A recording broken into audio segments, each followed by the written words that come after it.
Hello all, today's topic cleansing need on a recast test. கிளீன்சிங்னா ஒரு பிரச்சனையை சரி செய்யறது, அங்கே இருக்கக்கூடிய பேடான விஷயங்களை நீக்கிறது, அதுதான் கிளீன்சிங். ரீகாஸ்ட்னா ரீஸ்ட்ரக்சர்னு சொல்லுவோம், சரிங்களா? மறுசீரமைப்பு தான் ரீகாஸ்ட். ஓகே, நீட்டில் அப்படி என்ன இஷ்யூ நடந்துச்சு, அது பேசு பொருளாச்சுன்னு பார்த்தீங்கன்னா, யூஸ்வலாக இருக்கிறத விட ஹை நம்பர் ஆஃப் டாப்பர்ஸ் வந்து இந்த டைம் உருவானாங்க.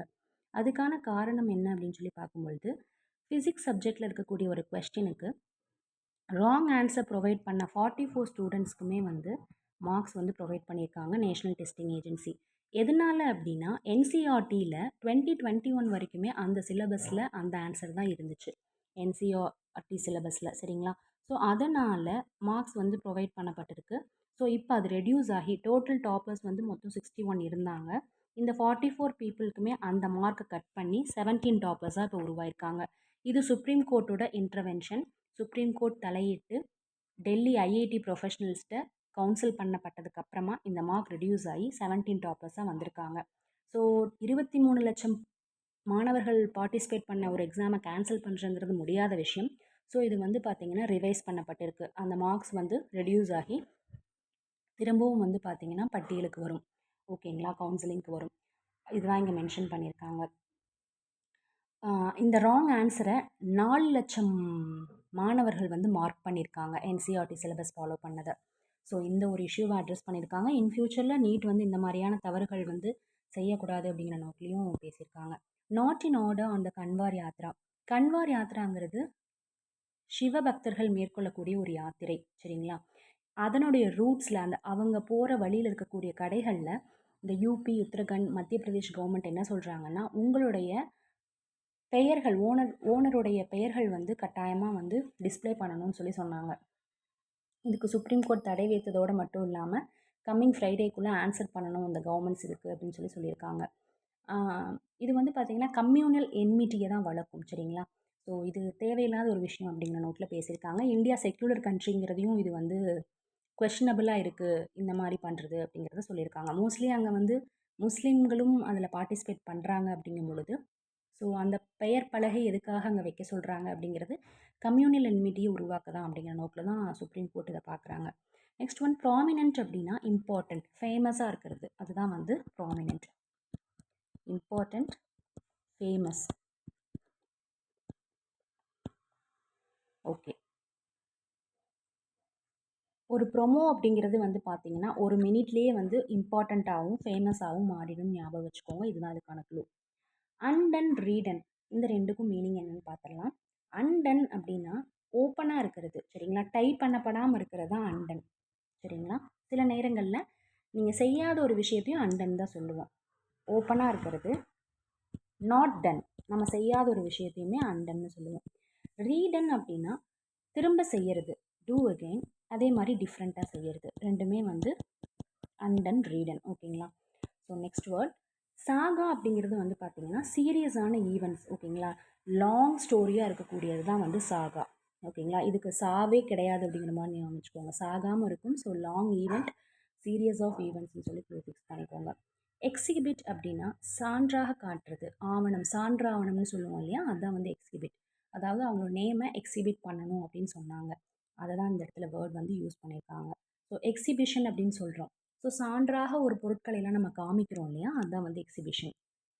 நெக்ஸ்ட் ஒன் டிஸ்கிரிமினேட்ரி அப்படின்னா பாரபட்சமான, அன்ஃபேர்னு சொல்லுவோம்ல, அன்ஃபேரான ஒரு இதுதான் வந்து டிஸ்கிரிமினேட்ரி. நெக்ஸ்ட் ஒன் அன்டுவர்ட் அப்படின்னா அன்எக்ஸ்பெக்டட், அன்பிளசன்ட், ரெண்டுமே வந்து அன்டுவர்ட் தான். ஸோ ஒரு டுவர்டாக என்ன இருக்கணும் அப்படின்னா, டுவர்டில் என்ன இருக்கணும், ப்ளசண்ட்டானது, அதே மாதிரி வந்து எக்ஸ்பெக்டடானதாக இருக்கணும். ஆனால் அன்டுவர்டில் எப்படி இருக்கும் அப்படின்னா அன்எக்ஸ்பெக்டடாக இருக்கும், அன்பிளசண்ட்டாகவும் இருக்கும், சரிங்களா? அப்படின்னு சொல்லி க்ளூ ஃபிக்ஸ் பண்ணிக்கோங்க. நமக்கு டுவர்ட்ஸில் வர்றது ப்ளசண்ட்டாகவும் எக்ஸ்பெக்ட் பண்ணணும் தான் வரணும், பட் அன்டுவர்டில் unexpected, unpleasant. Next one pilgrimage அப்படின்னா ரிலீஜியஸ் ஜேர்னி, ஒரு யாத்திரை, லாங் ட்ராவல் இருக்கும், அவங்க வந்து மதம் சார்ந்த ஒரு யாத்திரையை மேற்கொள்கிறது தான் பில்கிரிமேஜ். ட்ரெக்னாலும் வந்து ஒரு தொலைதூர நடை தான், எஸ்பெஷலி மவுண்டைன்ஸ்லாம் வந்து பார்த்திங்கன்னா நாள் கணக்கில், வாரக்கணக்கில் வந்து ஒரு சாகச பயணம் மாதிரி ரொம்ப ஹார்டான வாக் மேற்கொள்வாங்கள்ல, அதையும் ட்ரெக் சொல்லுவாங்க. ட்ரெக்கிங் போகிறோம்னு சொல்லுவாங்க இல்லையா, மவுண்டைன்ஸில் பண்ணுறது. அதே மாதிரி தொலைதூர நடையும் நம்ம ட்ரெக்குன்னு சொல்கிறோம். ஆர்டிசன்ஸ்னால் யாருன்னு பார்த்தீங்கன்னா, ஸ்கில்ஃபுல்லாக ஒரு பொருளை வந்து மேக் பண்ணுறவங்க. சரிங்களா? கையிலேயே கிராஃப்டிங்ன்னு சொல்லுவோம் இல்லையா? கைவினை பொருட்கள மேற்கொள்றவங்க தான் ஆர்டிசன்ஸ். என்மிட்டி அப்படின்னா, ஒரு பகைமையை ஹேட்டட் ஃபீலிங்கை வளர்க்குறது, வெறுப்புணர்ச்சி தான் வந்து எனிமிட்டின்னு ஞாபகம் வச்சுக்கோங்க. டிஸ்பியூட்டட்னா ஆர்கியூ பண்ணுறது. ஒரு விஷயத்த வந்து ரைட்டா, ராங்கான்னு சொல்லி ஆர்கியூ பண்ணுறது தான் வந்து டிஸ்பியூட்டட். ஆஸ்டென்சிபிள் அப்படின்னா, ரியல் அப்படின்னு சொல்லப்பட்ட ஒரு விஷயம், உண்மைன்னு சொல்லப்பட்ட ஒரு விஷயம். ஆனால் அது உறுதிப்படுத்தப்படலை. சரிங்களா? சொல்கிறாங்க, நம்ம கேட்டுக்கிறோம், அது மட்டும்தான். பட் அந்த பெரும்பாலும் உண்மையாக இல்லாமையும் இருக்கலாம் அப்படிங்கிற நோக்கில் படுத்தப்படாத ஒரு விஷயம் தான் வந்து ஆன்ஸ்டென்சிபிள். Next one unprecedented. இது நிறைய டைம் நம்ம பார்த்துருக்கோம். இதுக்கு முன்னாடி தெரிஞ்சிருக்கவும் இருக்காது, நம்ம செஞ்சுருக்கவும் மாட்டோம். அதாவது முன் நிகழ்ந்திராத விஷயம் தான் அன்பிரசிடென்டட். இதுக்கு குழு என்ன பார்த்தோம்? பிரசிடென்ட் அப்படிங்கிறது ஒரு சிலர் வந்து வாழ்க்கையில் பிரசிடென்ட் ஆயிருப்பாங்க. அன்பிரசிடென்ட்னா அவங்க வாழ்க்கையில் ஆயிருக்க மாட்டாங்க.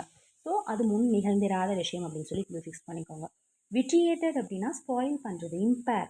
சரிங்களா? ஒருடைய குவாலிட்டியை ஸ்பாயில் பண்ணுறது தான் வந்து விட்டியேட்டட்.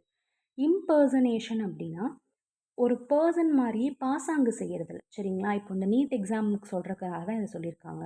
ஒருவரை போல நடித்து அவரை போல தோற்றமில் இருக்கிறவங்க போயிட்டு அந்த எக்ஸாமை அட்டன் பண்ணியிருப்பாங்க இல்லையா? அதுக்காக தான் இந்த வேர்ட் யூஸ் பண்ணியிருக்காங்க. அதாவது பாசாங்கு செய்கிறது. ஒரு ஃப்ராடான விஷயத்துக்காகவோ இல்லை என்டர்டெயின்மெண்ட்காகவோ ஒருவரை போல ப்ரிட்டெண்டிங்னு சொல்லுவாங்க. ப்ரிட்டெண்டிங்னா ஒருவரை போல நடிக்கிறது தான் வந்து ப்ரிட்டெண்டிங். சரிங்களா? பாசாங்கு செய்தல் தான் வந்து pretending.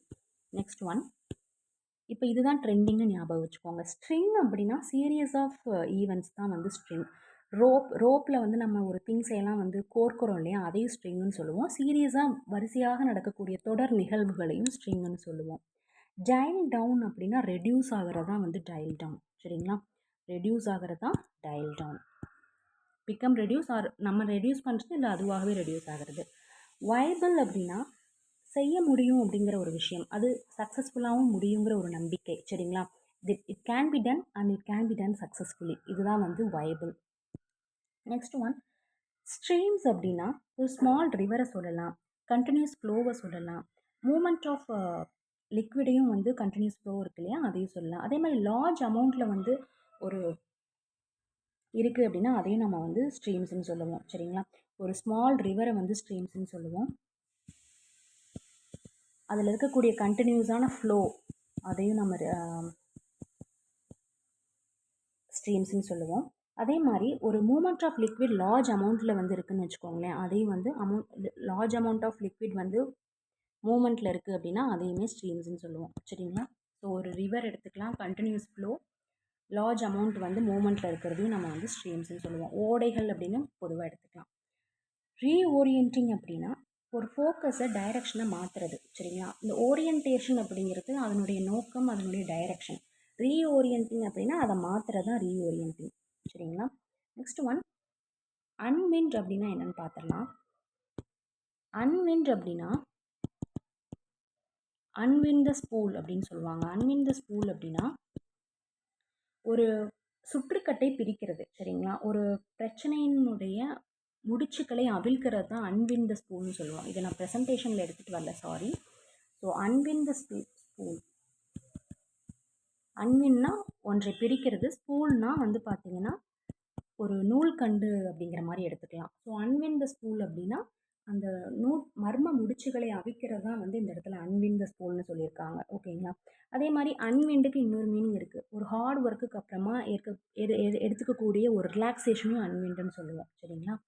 So that's it. Tomorrow certain words learn பண்ணிக்கலாம். Thank you. Have a nice day.